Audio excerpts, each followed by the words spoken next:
Man City တင်းရဲ့ကွင်းလေကစားသမားဖြစ်တဲ့ Rory ကတော့ Real Madrid တင်းကိုပြောင်းရွှေ့ပြီးကစားဖို့အတွက်ဆန္ဒရှိတယ်လို့ဆိုတဲ့အားလုံးပဲမင်္ဂလာပါကျွန်တော်ရဲ့ Football Impression Channel ကနေကြိုဆိုပါရစေ Man City တင်းရဲ့ကွင်းလေကစားသမားဖြစ်တဲ့ Rory ကတော့အခု transfer window မှာ Real Madrid တင်းကိုပြောင်းရွှေ့ပြီးကစားဖို့အတွက်ဆန္ဒရှိတယ်လို့ဆိုထားတယ်ဒီတင်းကို Banchako ကနေပြီးတော့ report လုပ်ထားတာပဲဖြစ်ပါတယ်ကျွန်တော်အနေနဲ့ဘောလုံးသတင်းများကိုနေ့စဉ်တင်ဆက်ပေးမှာဖြစ်တဲ့အတွက်ကျွန်တော်ရဲ့ channel လေးကိုလည်း like and subscribe ပြုလုပ်ပေးခြင်းအပြင်ကူညီပေးနိုင်ပါတယ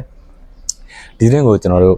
David Austin ရော Banchako ရောက report လုပ်ထားတယ်ဒါပေမဲ့ဒီနှစ်ယောက်မှာအနေနဲ့လေးပေါ့နော်ကွဲပြားခြားနာတဲ့အချက်တွေရှိတယ်အဲ့တော့ကျွန်တော်တို့ပထမဦးဆုံး Banchako ကနေပြီးတော့စလိုက်ကြရအောင် Banchako ရဲ့ report အရ Man City တင်းရဲ့ကွင်းလေကစားသမားဖြစ်တဲ့ Rory ကတော့အခု transfer window မှာ Real Madrid တင်းကိုပြောင်းရွှေ့ပြီးတော့ကစားဖို့အတွက်ဆန္ဒရှိတယ်လို့ဆိုထားတယ်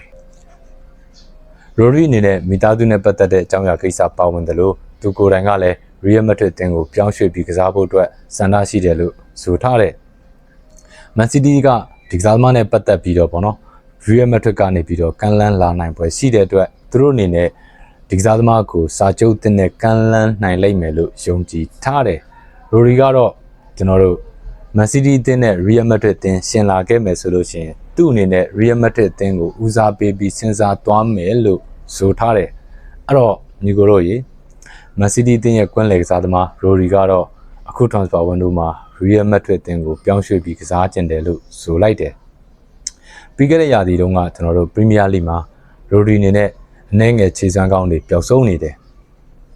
အဲ့တော့ကျွန်တော်တို့ Man City ပြည်သက်တွေဆိုလို့ရှိရင်များသောအားဖြင့်သိပါတယ်ကျွန်တော်တို့ Rory ကိုတိတ်ပြီးအားမလို့အားမရဖြစ်မှာအဲ့တော့ကျွန်တော်တို့ပြီးခဲ့တဲ့ရာသီမှာဆိုလို့ရှိရင် Rory အနေနဲ့ဒီလိုအပ်တဲ့ပေါ့နော်စွမ်းဆောင်ရည်ကောင်းတွေပြသထားခြင်းမရှိဘူးတချို့ကျွန်တော်တို့စွန့်စားရမယ့်အပိုင်းတွေဆိုလို့ရှိရင်လည်းသူ့အနေနဲ့ကျွန်တော်တို့အရင်တုန်းကလိုပုံစံမျိုးစွန့်စားပြီးတော့ဖြတ်ထုတ်သွားတာမျိုးတွေမလုပ်ဘူးနောက်ပြီးကျွန်တော်တို့ Man City အသင်းရဲ့နီးပြ Guardiola အနေနဲ့လည်းပေါ့နော်ဒီ Rory ရဲ့ကြံ့ခိုင်မှုနဲ့ပတ်သက်ပြီးတော့သူ့အနေနဲ့နိုင်ငယ်စိုးရိမ်နေတဲ့အတွက်တချို့ပွဲတွေမှာဆိုလို့ရှိရင်အချိန်ပြည့်သုံးမသွားဘူးလိုအပ်တဲ့ပွဲတွေလောက်မှာပဲကျွန်တော်တို့အချိန်ပြည့်သုံးသွားတာအဲ့တော့ကျွန်တော်တို့ Man City တင်းကအသင်းရဲ့ကစားသမား Rory ကိုစာချုပ်တင်နဲ့ကန်လန်းနိုင်လိမ့်မယ်လို့ယုံကြည်ထားတယ်နောက်ပြီးကျွန်တော်တို့ David Austin ရဲ့ report နဲ့ပတ်သက်ပြီးတော့ဆွေးနွေးကြည့်ကြရအောင် David Austin ရဲ့ report မှာဆိုလို့ရှိရင် Real Madrid တင်းက Man City တင်းရဲ့ကွင်းလေကစားသမား Rory ကိုခေါ်ယူဖို့အတွက်သူတို့အနေနဲ့ပြင်ဆင်မှုတွေပြုလုပ်နေပြီးဒါပေမဲ့ကျွန်တော်တို့ Real Madrid နဲ့ Man City နှစ်သင်းကြားမှာဆွေးနွေးမှုတစုံတရာမှမရှိဘူးလို့ဆိုထားတယ်ဒါပေမဲ့ကျွန်တော်တို့ Real Madrid တင်းအနေနဲ့ Rory ကိုကန်လန်းဖို့အတွက်တော့ပြင်ဆင်နေပြီဆိုတာတော့သိကြတယ်ဗျာအဲ့တော့ကျွန်တော်တို့ Real Madrid တင်းအနေနဲ့အစတုန်းကအသင်းအတွက်ကွင်းလေကစားသမားတဦးတစ်ယောက်ကိုမှသူတို့အနေနဲ့ခေါ်ယူဖို့အတွက်ဆန္ဒမရှိဘူးလို့ဆိုထားတယ်ဒါပေမဲ့ကျွန်တော်တို့အခုတော့ Real Madrid တင်းက Rory ကိုခေါ်ယူဖို့အတွက်စိတ်ဝင်စားလာတယ်ဒါကလည်းကျွန်တော်တို့အဖြေကရှင်းပါတယ်ဒီကျွန်တော်တို့ World Cup မှာ Rory အနေနဲ့ခြေစမ်းကောင်းတွေပြသထားတယ်အဲ့တော့ Rory အနေနဲ့ဒီ World Cup တစ်လျှောက်မှာ Man of the Match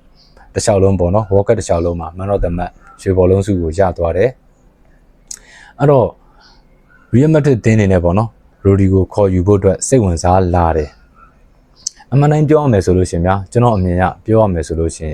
Rory အနေနဲ့ပြီးခဲ့တဲ့ရာသီကဒီ Premier League မှာဆိုလို့ရှင်သူ့အနေနဲ့ခြေစွမ်းတွေပျောက်ဆုံးနေတာဒီ World Cup လဲရောက်ရော Rory ကလုံးဝကိုမတူတဲ့ပုံစံမျိုးနဲ့ပေါ့နော်ခြေစွမ်းကောင်းတွေပြတ်လာတယ်ဒါကလည်းကျွန်တော်အမြင်ရဆိုလို့ရှိရင်ဗျာသူနဲ့တွဲဖက်ပြီးတော့ကစားတဲ့ကစားသမားပေါ်မှာလည်းအများကြီးမူတည်တယ်လို့ထင်တယ်စပိန်မှာဆိုလို့ရှိရင်ကျွန်တော်တို့သူနဲ့တွဲဖက်ပြီးတော့ကစားတဲ့ကစားသမားတွေက Fabian Ruiz တို့ Pedri တို့လိုကစားသမားမျိုးတွေဗျာကွင်းလေကအကောင်းဆုံးပဲကျွန်တော်တို့ပြီးခဲ့တဲ့ဒီ World Cup ဘောလုံးပွဲစဉ်မှာဆိုလို့ရှိရင်စပိန်တင်းရဲ့ပေါ့နော်ကွင်းလေကိုဘယ်တင်းကမှမရှင်းနိုင်ဘူးအဲ့တော့အဲ့စပိန်တင်းရဲ့ကွင်းလေကစားသမား၃ယောက်ထဲမှာ Rory ကတော့ကျွန်တော်တို့အကောင်းဆုံးပေါ့နော် Rory ကောင်းဖို့အတွက်လည်းတခြား၂ယောက်ကပံ့ပိုးပေးတာလည်းဖြစ်နိုင်တယ်အဲ့တော့ကျွန်တော်ကတော့ဗျာကျွန်တော်အမြင်ရဆိုလို့ရှိရင် Rory ကောင်းတာမှန်တယ်ဒါပေမဲ့သူနဲ့တွဲဖက်ပြီးတော့ကစားတဲ့အခြားကစားသမား၂ယောက်လည်းကောင်းလို့သာ Rory အနေနဲ့ပို့ပြီးထင်ပေါ်လာတယ်လို့တော့ထင်တယ်အဲ့တော့ Real Madrid အသင်းကကျွန်တော်တို့ Rory ကိုခေါ်ယူဖို့အတွက်ကြိုးပမ်းနေတယ် Real Madrid အသင်းအနေနဲ့ Rory ကိုတကယ်ပဲကန်လန်းဖို့အတွက်ပြင်ဆင်လာနိုင်မလားဆိုတာကျွန်တော်တို့ဆက်လက်စောင့်ကြည့်ရပါဦးမယ်ညီကိုတို့ရောဘယ်လိုမြင်ကြလဲ Rory နဲ့ပတ်သက်ပြီးတော့ကျွန်တော်တို့ Man City အသင်းကပဲစာချုပ်တင်နဲ့ချုပ်ဆိုသွားနိုင်မလားဒါမှမဟုတ်ကျွန်တော်တို့ Real Madrid ကပဲ Rory ကိုအရခေါ်ယူသွားနိုင်မှာလား ညီကိုရဲ့အမြင်ကိုအောက်က comment မှာဝင်ရောက်ဆွေးနွေးနိုင်ပါတယ်ကြည့်ရှုနားဆင်ပေးကြတဲ့ညီကိုတယောက်ချင်းစီတိုင်းကိုအထူးကျေးဇူးတင်ပါတယ်